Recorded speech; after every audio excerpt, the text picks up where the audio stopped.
ఈసారి పండగకి ఎప్పుడు చేసుకునేలా కాకుండా ఒకసారి ఈ విధంగా పనస్తోనలు ట్రై చేయండి. పనస్తోనలు కొత్త ఏముందనుకుంటున్నారా? ఇవి వచ్చేసి స్టఫ్డ్ పనస్తోనలు అండి. చూడడానికే కాదు టేస్ట్ కూడా చాలా చాలా బాగున్నాయి. ఇవి చేసుకోవడానికి మనం ఎక్కువ డబ్బులు కూడా ఖర్చు చేయనవసరం లేదు. అన్నీ కూడా మన ఇంట్లో ఉన్న వాటితోనే చేసుకోవచ్చు. ఇలా ఒకసారి చేసి పెట్టేసుకుంటే మనం ఎన్ని రోజులైనా కూడా నిల్వ చేసుకోవచ్చు. ఎప్పుడు సాదాగా కాకుండా అప్పుడప్పుడు కొంచెం వెరైటీగా ట్రై చేస్తే మనకు కూడా తినడానికి చాలా ఇష్టంగా ఇంట్రెస్టింగ్గా ఉంటుంది. చక్కగా పైనుంచి క్రిస్పీగా లోపల నుంచి స్టఫింగ్ చూడండి. మనకి స్టఫింగ్ చక్కగా మొత్తం కూడా ఫిల్ అయింది. మనకి ఎక్కడ గ్యాప్ లేకుండా స్టఫింగ్ మనకి ఈ విధంగా చక్కగా లోపల కంటే ఫిల్ అవ్వాలంటే ఎలా చేస్తానని వీడియో చివరి వరకు చూడండి. అలాగే టేస్ట్ అయితే మాత్రం చాలా చాలా బాగుంది. తప్పకుండా అందరూ ట్రై చేయండి. మరి ఇంకా ఆలస్యం చేయకుండా సంక్రాంతి స్పెషల్ స్టఫ్డ్ పనస్తోలను ఎలా తయారు చేయాలో చూద్దామా?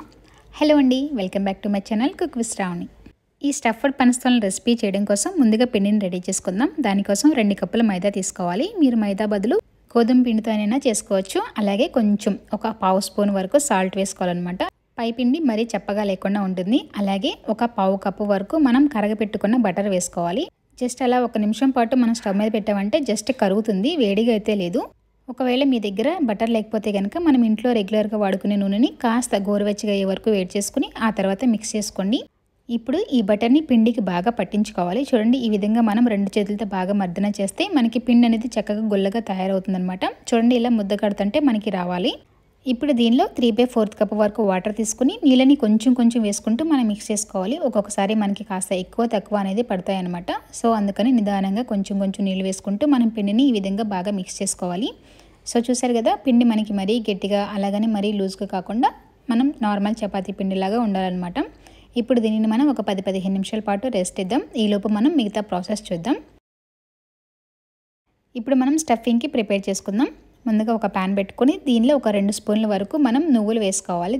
దీనిలో మనం ఎలాంటి నూనె లేదా నెయ్యి వేసుకోకుండానే మనం ఈ విధంగా చక్కగా మంచి కలర్ వచ్చే వరకు వీటిని వేయించుకోవాలి. స్టఫింగ్ మీ ఇష్టం వచ్చినట్టు మీ టేస్ట్ తగ్గట్టు చేసుకోవచ్చు. లేదంటే కనుక ఒకసారి ఈ విధంగా ట్రై చేయండి. ఇది కూడా చాలా చాలా టేస్టీగా ఉంది. అన్నీ కూడా మన ఇంట్లో ఉన్నవే.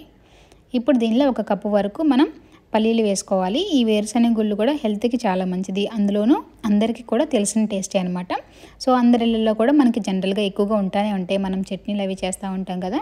సో ఇవి కూడా చక్కగా మంచి కలర్ వచ్చే వరకు నిదానంగా వేయించుకోవాలి.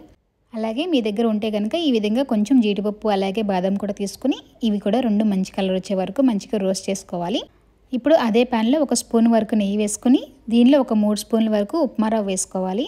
ఈ ఉప్మా రవ్వ కూడా మనకి లోపల స్టఫింగ్ అనేది టేస్ట్ చాలా చాలా బాగుంటుంది. ఈ ఉప్మా రవ్వని కూడా మనకి మంచి కలర్ వచ్చే వరకు నిదానంగా వేయించుకోవాలి. చూడండి, రవ్వ అయితే కనుక మనకి మంచిగా వేగింది కదా. ఇప్పుడు స్టవ్ ఆఫ్ చేసుకుని దీనిలో ఒక 2 స్పూన్ల వరకు ఎండు కొబ్బరి పొడి ఉంటుంది కదా, సో అది వేసుకోవాలి. మీ దగ్గర ఎండు కొబ్బరి లేకపోతే పచ్చి కొబ్బరి కూడా కాస్త ఒక 2 నిమిషాలు దాన్ని కూడా వేయించేసేయండి. ఈ వేడిలోనే కొబ్బరి కూడా మనకి కాస్త వేగుతుంది. ఇప్పుడు దీనిని పక్కన పెట్టేసుకుని నెక్స్ట్ ప్రాసెస్ చూద్దాం. వేయించి పక్కన పెట్టుకున్న పల్లీలని ఈ విధంగా మనం పైపొట్టు మొత్తం తీసి ఇప్పుడు వీటిని మిక్సీ జార్లోకి తీసుకోవాలి. వేరుశనగ గుళ్ళకి నేనైతే మొత్తం పొట్టు తీసేలేదు, కొంచెం అలాగే ఉంచుకున్నాను. మీరు కావాలంటే మొత్తం అలానే డైరెక్ట్గా వేసుకోవచ్చు, లేదంటే పూర్తిగా పొట్టు తీసైనా కూడా వేసుకోవచ్చు. ఇప్పుడు దీనిని లైట్గా జస్ట్ అలా ఒకసారి మిక్సీ పట్టుకోవాలి. బరకగా ఇలా రఫ్గా చేసుకోవాలి. ఎందుకంటే మళ్ళీ మనం రెండోసారి కూడా గ్రైండ్ చేస్తాము, అప్పుడు మరీ పేస్ట్ లాగా అయిపోకుండా. అందుకే మొదటిసారి కొంచెం రఫ్గా చేసుకున్నాను. ఇప్పుడు దీనిలో ఒక 3 యాలకులు అలాగే వేయించి పెట్టుకున్న నువ్వులు ఉన్నాయి కదా, అవి కూడా వేసేసి ఇప్పుడు వీటిని మరొకసారి గ్రైండ్ చేసుకోవాలి. చూడండి, ఇలా కొంచెం లైట్గా మనకి పౌడర్ లాగా తయారైంది కదా.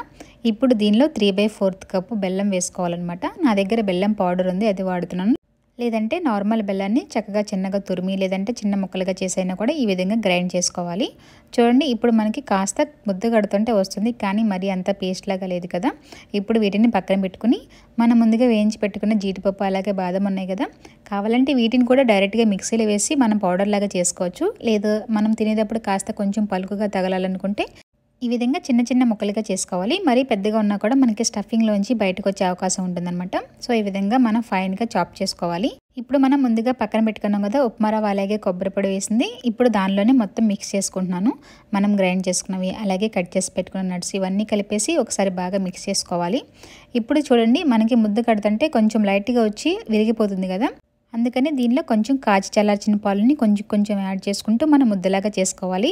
నేను బెల్లం పౌడర్ వాడాను కాబట్టి నాకు పొడి పొడిగా వచ్చింది. మీరు డైరెక్ట్గా బెల్లంతో చేస్తే దానిలో కొంచెం తేమ ఎక్కువగా ఉంటుంది కాబట్టి ముద్దలాగా వచ్చేస్తే ఇంకా మళ్ళీ పాలు లేదంటే నీళ్ళు ఏమీ యాడ్ చేసుకోని అవసరం లేదు. లేదంటే కాస్త వేసుకుని ఇలా ముద్దలాగా చేసి పక్కన పెట్టుకోవాలి. ఇప్పుడు మనం పనసతోలని ఎలా తయారు చేయాలో చూద్దాం. ఈ విధంగా నేను కిచెన్ గట్ని మొత్తం శుభ్రం చేసి పెట్టుకున్నాను. ఎక్కువ క్వాంటిటీ చేస్తున్నాం కాబట్టి కొంచెం త్వరగా అయిపోతుందనమాట. పెద్దగా చేసేస్తే చపాతీ, లేదంటే కనుక చపాతీ పీట మీద కూడా ఒకటి చేసుకోవచ్చు. నేను కలిపి పెట్టుకున్న పిండి మొత్తాన్ని ఈ విధంగా 2 భాగాలుగా చేసుకుని మొదటి భాగాన్ని ఈ విధంగా మనం పెద్ద చపాతీలాగా చేస్తున్నాను. చూడండి, ఇలా చేసేస్తే మనకి చాలా త్వరగా అయిపోతుందనమాట. లేదంటే ఒకటి చేసుకోవాలంటే కొంచెం టైం ఎక్కువ పడుతుంది. ఎప్పుడన్నా సరదాగా స్నాక్ లాగా చేసుకుంటే మనం తక్కువ చేసుకుంటాం కాబట్టి అలా ఒకటి చేసుకోవచ్చు. లేదంటే కాస్త ఎక్కువ క్వాంటిటీలో చేసుకుంటే ఈ విధంగా పెద్దగా చేసేస్తే ఏంటంటే మనకి చాలా త్వరగా పని అనేది అయిపోతుంది. చూడండి, ఈ విధంగా ఎంత వీలైతే అంత పల్చగా చేసుకోవాలి. ఇప్పుడు ఈ పెద్ద చపాతీని కట్ చేయడం కోసం ఈ విధంగా జిగ్జాగ్గా ఉన్న నైఫ్ని తీసుకుంటున్నాను. మనకి కాస్త డిజైన్ లాగా వచ్చి చూడడానికి కొంచెం బాగుంటాయి కదా. లేదంటే మీ దగ్గర పిజ్జా కట్టర్స్ ఉంటే అవైనా కూడా యూజ్ చేసుకోవచ్చు, చాలా ఈజీగా ఉంటుంది. అది కూడా లేకపోతే మనం ఇంట్లో రెగ్యులర్గా వాడుకునే నైఫ్స్ ఉంటాయి కదా, సో దాంతో అయినా కూడా కట్ చేసుకోవచ్చు. ఇప్పుడు ఈ రౌండ్గా ఉన్న చపాతీని నేను కొంచెం అంచులు మొత్తం కట్ చేసి స్క్వేర్ షేప్లోకి తీసుకొస్తున్నాను. చూడండి, ఇలా మనం వీలైనంత కొంచెం చిన్నగా చేసుకుంటే మనకి లోపల ఎక్కువ చపాతీ అనేది మిగులుతుంది. చూడండి, ఈ విధంగా కొంచెం మనం ఎడ్జెస్ కట్ చేసుకుని స్క్వేర్ లాగా చేసుకోవాలి. ఆ తర్వాత మళ్ళీ దీనిని నేను ఇలా 4 పార్ట్స్ లాగా చేస్తున్నాను. మనం చేసుకునే పనస్తోన్లకి చూడండి, ఈ విధంగా కొంచెం ఈ స్క్వేర్ షేప్లో ఇలా ఈ సైజులో ఉండాలన్నమాట. కావాలంటే మీరు చిన్నగా చేసుకుంటే కొంచెం చిన్న సైజులో కూడా చేసుకోవచ్చు. ఆ తర్వాత మనం పక్కన పెట్టుకున్న స్టఫింగ్ని ఈ విధంగా కొంచెం రోల్ చేసి ఇలా బారుగా చేసుకోవాలి. అలాగే మనం చేసి పెట్టుకున్న స్క్వేర్కి కొంచెం ఒక 4-5 సార్లు ఇలా కట్ చేసుకోవాలి. అంటే అంచులు కట్ చేయకుండా కొంచెం లోపల మట్టికి కట్ చేసుకుని స్టఫింగ్ ప్లేస్లో నేను కటింగ్ అయితే చేయలేదు. చూడండి, ఇప్పుడు స్టఫింగ్ ఉన్న ప్లేస్ సైడ్ మొత్తం ఈ విధంగా క్లోజ్ చేసుకుంటూ రావాలి. స్టఫింగ్ ఎక్కడ బయటకు రాకుండా అంచులు మొత్తం ఈ విధంగా క్లోజ్ చేసుకోవాలి. ఆ తర్వాత మనం కట్ చేసుకున్న భాగాన్ని పైన ఈ విధంగా ఒక లేయర్ లాగా మనం రోలింగ్ అనేది చేయాలి. ఆ తర్వాత మనం విడిపోకుండా ఈ విధంగా అంచులను ఒకసారి ఇలా ప్రెస్ చేసుకుంటే మనకి స్టఫ్డ్ పనస్తోన అనేది రెడీ అయిపోతుంది. మీకు కావాలంటే అలా లేయర్స్ అలా ఓపెన్ చేసైనా ఉంచుకోవచ్చు. ఆయిల్లో ఫ్రై అయినప్పుడు చక్కగా ఫ్లవర్ లాగా పెద్దగా అవుతాయి. లేదంటే కనుక అలా కొంచెం ఇలా మనం రోల్ చేస్తే దాన్ని అంటుకుని ఉంటాయి అన్నమాట. ఇంకొకటి చేస్తున్నాను చూడండి. ఫస్ట్ మనం స్టఫింగ్ ప్లేస్లోది ఈ విధంగా క్లోజ్ చేసుకోవాలి. సో స్టఫింగ్ సరిపడా అంతవరకు మనం కటింగ్ అనేది ఇవ్వకూడదనమాట. సో జస్ట్ అలా ఒక లేయర్ లాగా కటింగ్ అనేది మనకి ఇవ్వాలి. నేనైతే కనుక ఇలా కొంచెం ప్రెస్ చేస్తున్నాను అంటుకుని ఉండేలాగా. మీరు కావాలంటే ఓపెన్ చేసి కూడా ఉంచుకోవచ్చు. సో ఎక్కువ క్వాంటిటీ చేసేటప్పుడు త్వరగా అయిపోవాలంటే కనుక ఇలా డైరెక్ట్గా మనం చేస్తే సో చాలా త్వరగా అయిపోతుంది అనమాట పని. అదేవిధంగా ఫస్ట్ కటింగ్ చేసుకుని ఇలా స్టఫింగ్ పెట్టేసుకుంటే ఒకేసారి అన్నీ ఈ విధంగా చక్కగా రోలింగ్ అనేది చేసుకోవచ్చు. ఈ విధంగా అన్నీ చేసుకుని పక్కన పెట్టుకోవాలి. ఇప్పుడు వీటిని డీప్ ఫ్రై చేసుకుందాం. వీటిని డీప్ ఫ్రై చేయడం కోసం ఆయిల్ అనేది మరీ హీట్గా ఉండకూడదనమాట. జస్ట్ అలా మీడియం ఫ్లేమ్లోనే ఉండాలి. అంటే కాస్త మనకి నిదానంగా వేగాలి ఇవి, అప్పుడే మనకి లోపలికంటా వేగుతాయి. అదేవిధంగా చక్కగా గుల్లగా క్రిస్పీగా వస్తాయి. లేదంటే కనుక మరీ వేడివేడిలో ఆయిల్ వేసేస్తే పైన కాలుతాయి కానీ లోపలికంటా వేగదనమాట. ఎందుకంటే మనం 2-3 సార్లు రోలింగ్ అనేది చేసాం కాబట్టి చక్క నిదానంగా వేయించుకుంటే లోపలికంటా కూడా అన్ని లేయర్స్ బాగా వేగుతాయి. ఈ విధంగా మనకి మంచి గోల్డెన్ బ్రౌన్ కలర్ వచ్చిన తర్వాత మనం ఇప్పుడు వీటిని ఆయిల్ నుంచి తీయేసుకోవాలి.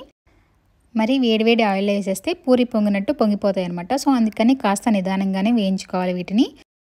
ఇప్పుడు మిగతా వాటిని కూడా ఇదే విధంగా లో ఫ్లేమ్లో చక్కగా మంచి గోల్డెన్ కలర్ వచ్చే వరకు వేయించుకుంటే పండగలకి స్పెషల్గా చేసుకునే పిండి వంటల్లో వెరైటీగా ఈ స్టఫ్డ్ పనస్తోన్లు కూడా మీ ఇంట్లో రెడీ అయిపోతాయి.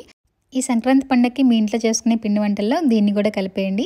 చాలా టేస్టీగా ఉన్నాయి. పైనుంచి కరకరలాడుతా లోపల నుంచి తీయగా స్టఫింగ్ తగులుతూ టేస్ట్ అయితే మాత్రం అద్భుతంగా ఉంది. స్టఫింగ్ని ఈ విధంగా ముద్దలాగా చేసుకుంటే లోపల మనకి చక్కగా ఫిల్ అవుతుంది, ఎక్కడ గ్యాప్స్ లేకుండా. తప్పకుండా మీరు కూడా ఈ రెసిపీని ఈ పండగకి మీ ఇంట్లో ట్రై చేయండి. ఎలా ఉందో కామెంట్ చేయండి. Thank you for watching and subscribe for more simple and easy recipes.